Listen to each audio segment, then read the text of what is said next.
Welcome to all in virtual physics classes. आज की class का टॉपिक है degree of freedom. Important topic है, एग्जाम के पर्पज से हेडिंग डाल लीजिए डिग्री ऑफ फ्रीडम क्या होता है। सबसे पहले हम इसके डेफिनेशन के बारे में समझेंगे। What is degree of freedom, सुनना एक बार अच्छे से। क्या है degree of freedom? Degree of freedom is number of independent coordinates, I repeat again, number of independent coordinates that are required to describe the state of object. हम क्या बोल रहे हैं कि किसी ऑब्जेक्ट के स्टेट को डिफाइन करने के लिए, इंटायर स्टेट को डिफाइन करने के लिए कितने नंबर ऑफ इंडिपेंडेंट कोऑर्डिनेट्स की रिक्वायरमेंट होती है, वो नंबर ऑफ कोऑर्डिनेट्स ही यहाँ पर डिग्री ऑफ फ्रीडम कहलाता है। बहुत सिंपल सा लैंग्वेज है। आप किसी भी पार्टिकल का पोजीशन डिफाइन करते हो तो कैसे डिफाइन करते हो? मैकेनिक्स में पढ़ा है ना हमने, by the coordinate system and by the vector, by the position vector. दोनों ही ट्रिक हम वहां पे काम में लेते थे किसी भी ऑब्जेक्ट का स्टेट या पार्टिकल का स्टेट डिफाइन करने के लिए। ठीक है, तो सिमिलरली यहाँ पर number of independent coordinates that are required to describe the entire state of an object. एक ऑब्जेक्ट का एंटायर स्टेट क्या है उसको डिस्क्राइब करने के लिए कितने नंबर ऑफ इंडिपेंडेंट कोऑर्डिनेट्स होते हैं, उनको ही हम डिग्री ऑफ फ्रीडम बोलते हैं। तो how we define the number of independent coordinates? लिखो इसे, the number of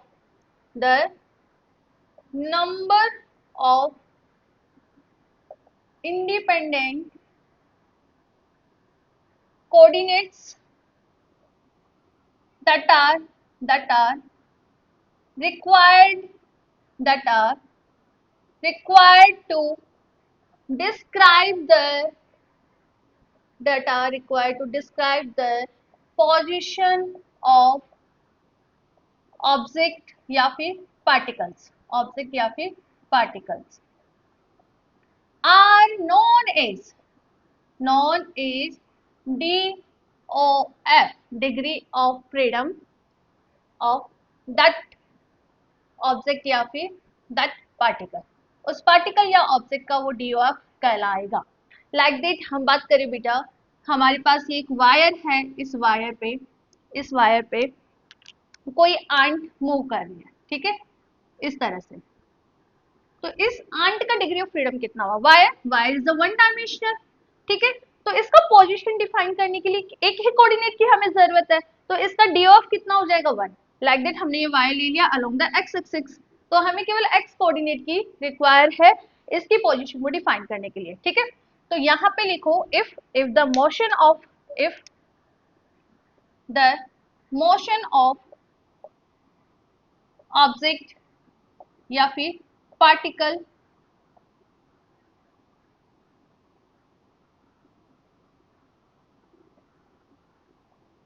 is one dimensional, then DOF of that particle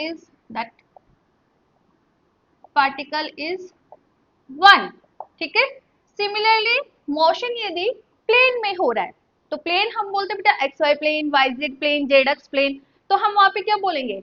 हमें टू कोऑर्डिनेट्स की रिक्वायरमेंट होती है। लाइक दैट ये हमने कोई प्लेन लिया, ठीक है, ये एक्स वाई प्लेन है, इसके अंदर कोई पार्टिकल मूव कर रहा है या यहाँ पर कोई बॉल है, तो इसका पोजीशन कैसे डिफाइन करोगे? By the x coordinate, by the y coordinate. तो जब भी प्लेन मोशन है, प्लेन में मोशन है, ठीक है, प्लेन के अंदर मोशन है, दैट टाइम हमें टू कोऑर्डिनेट्स की रिक्वायरमेंट रहती है, तो वहां पे ड्यू ऑफ कितना डिफाइन करोगे? आप टू डिफाइन करोगे, ठीक है।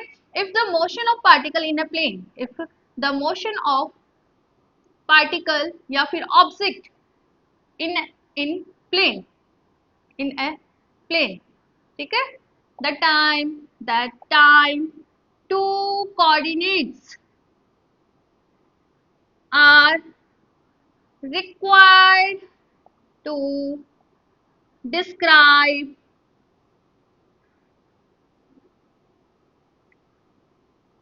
the entire state of particle. So here DOF कितना होगा बेटा? टू होगा। बस समझ आई? Similarly, if an object in the state of motion, in the state of motion in the space, in the space, space में है तो फिर आपको 3 कोऑर्डिनेट्स की रिक्वायरमेंट होगी। The time degree of freedom of that particle is 3। समझ आया? तो इस तरह से 1 डायमेंशन, 2 डायमेंशन और 3 डायमेंशन अलग अलग टाइप के मोशन के लिए हमने डी ऑफ का स्टडी करा। ठीक है, अब गैसेस मॉलिक्यूल पे आते हैं।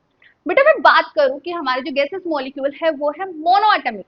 मोनोएटॉमिक लाइक दैट हीलियम हुआ, आर्गन हुआ, नियोन हुआ, इस तरह के यदि गैसेस मॉलिक्यूल है तो उनके लिए डी ऑफ हम कैसे एक्सप्लेन करें, कैसे हम उसके लिए डी ऑफ निकालें। तो देखो इधर लिखो अब DOF for monoatomic molecule, monoatomic molecules, monoatomic molecules like that आपके पास गैसेस मॉलिक्यूल ले रही हूँ बेटा मैं यहाँ पे, हीलियम लाइक हीलियम हुआ, नियोन हुआ, आर्गन हुआ। ठीक है, इस तरह से हमारे पास कुछ गैसेस मॉलिक्यूल्स हैं। अब मोनोएटॉमिक गैसेस मॉलिक्यूल्स है तो यहाँ पे जो हम डिग्री ऑफ फ्रीडम बताएंगे only translational degree of freedom, मतलब ये मॉलिक्यूल्स एक्स डायरेक्शन के अंदर ट्रांसलेशन मोशन कर सकते हैं, वाई डायरेक्शन में कर सकते हैं और जेड डायरेक्शन के अंदर कर सकते हैं। इस टाइप के मॉलिक्यूल्स पे रोटेशनल और वाइब्रेशनल दोनों तरह का, रोटेशन और वाइब्रेशन इन दोनों तरह के एनर्जीज का इनके स्टेट पे कोई इफेक्ट ही नहीं पड़ता। क्या बोल रही हूँ बेटा मैं, हीलियम, नियोन, आर्गन जो मोनोएटॉमिक गैसेस मॉलिक्यूल्स होते हैं इनमें जो ट्रांसलेशन क्या बोलते हैं मोशन होता है केवल, और इनके स्टेट पर रोटेशन और वाइब्रेशन से कोई इफेक्ट नहीं पड़ता। तो हम क्या बोलेंगे कि इस तरह के एटम्स के लिए या इस तरह के मोनोएटॉमिक मॉलिक्यूल्स के लिए केवल ट्रांसलेशनल डिग्री ऑफ फ्रीडम होता है। एक्स वाई जेड तीनों के अलोंग वो ट्रांसलेशन मोशन कर सकता है। It mean there are 3 degree of freedom. ठीक है, तो यहाँ पे लिखो here this type of molecules, this types of gases molecules have only translational motion. So and there are no effect of vibration and rotations. ठीक है, there are no effect of vibrations and rotation. So DOF क्या होगा, only due to the translation motion. लिख लो यहाँ पे due to the translation motion. Translational motion along the x direction हो सकता है, अलोंग द वाई डायरेक्शन हो सकता है और अलोंग द जेड डायरेक्शन होता है। कितना हुआ अपना डी ऑफ 3 हुआ ना। सो DOF कितना हुआ, ओनली हमारा 3। बात क्लियर है? 1 सेकेंड में आए है ना, ये इरेज करने के लिए हमें कपड़ा दूसरा लेना पड़ेगा, पूरा ब्लैक ब्लैक हो गया बोर्ड, रुकना भी है ना। अब फॉर द डायटोमिक मॉलिक्यूल्स लिखो अब DOF for the diatomic molecules. Diatomic molecules में यहाँ पे बात करूंगी H2O2 N2 लाइक दैट, इस तरह के जो मॉलिक्यूल्स होते हैं लीनियर मॉलिक्यूल्स होते हैं, इनका स्ट्रक्चर इस तरह से होता है ना, डम्बल बेल होता है ना। ठीक है, अब देखो इस तरह के पार्टिकल्स में एक तो होगा आपका ट्रांसलेशनल मोशन, वही along the x y z. तो एक तो हो गया आपका translation degree of freedom along the x y z, मतलब 3 हो गया। बात समझ आई? अब देखो बेटा हम गैसेस मॉलिक्यूल की यहाँ पे बात करें तो इनका कुछ ना कुछ मास तो होता ही है ना, दे हैव मास। ठीक है, अब इनका मास है तो फिर मोमेंट ऑफ इनर्शिया होगा मोमेंटम ऑफ इनर्शिया होगा ना। मोमेंटम ऑफ इनर्शिया है तो फिर उसके एसोसिएटेड रोटेशनल काइनेटिक एनर्जी होगी, रोटेशनल काइनेटिक एनर्जी भी होगी। ठीक है, अब ये तो कॉन्सेप्ट हमें समझ आ गया कि ठीक है ये जो पार्टिकल्स है इनका मास है तो मोमेंटम ऑफ इनर्शिया है तो उसकी कॉरेस्पॉन्डिंग रोटेशनल काइनेटिक एनर्जी होगी। ठीक है, अब इसके स्ट्रक्चर्स पे आते हैं। हम बात करें H2N2O2 इस तरह के जो मॉलिक्यूल्स इनके स्ट्रक्चर पे आते हैं, तो इनके स्ट्रक्चर को आप देख सकते हो एक्स वाई जेड के अलोंग, तो ये ट्रांसलेशन मोशन कर रहा है। इसके साथ साथ बेटा इसमें रोटेशनल मोशन भी होता है, इसके स्टेट को इफेक्ट करता है रोटेशनल मोशन। कैसे? Momentum of inertia along the y direction होगा, तो वहां पे वाई डायरेक्शन के अलोंग रोटेशन काइनेटिक एनर्जी होगी। इट मीन आपका ये जो मॉलिक्यूल है वो वाई एक्सिस के अलोंग रोटेशनल मोशन कर सकता है, ठीक है। सिमिलरली हम यदि इसको एक्स एक्स पे लेके चल रहे हैं तो वाई डायरेक्शन के अलोंग ये रोटेट कर रहा है, जेड डायरेक्शन के अलोंग भी ये रोटेट कर सकता है, ठीक है। हम बात करें बेटा तो एक्स एक्स के अलोंग ये रोटेट नहीं कर सकता। इट मीन ये अपनी एक्स एक्स को छोड़कर रिमेनिंग जो एक्स एक्स होगी उनके कॉरेस्पॉन्डिंग रोटेट कर सकता है। तो यहाँ हम बात करें तो due to the rotation, rotational degree of freedom होगा वो कितना निकल कर आ रहा है, 2 आ रहा है, ठीक है। एट द नॉर्मल टेम्परेचर हम बात कर रहे हैं तो वाइब्रेशन एग्जिस्ट नहीं करते, दैट टाइम यहाँ पर टोटल डीओएफ कितना निकल कर आएगा बेटा, आपका 5 निकल कर आएगा। आप टेम्परेचर इंक्रीज कर दो, टेम्परेचर यदि आप इंक्रीज करोगे तो वाइब्रेशंस भी यहाँ पर एग्जिस्ट करेंगे। अब इसके साथ साथ ही हम पॉली एटॉमिक मॉलिक्यूल्स का भी देख लेते हैं, ठीक है। पॉली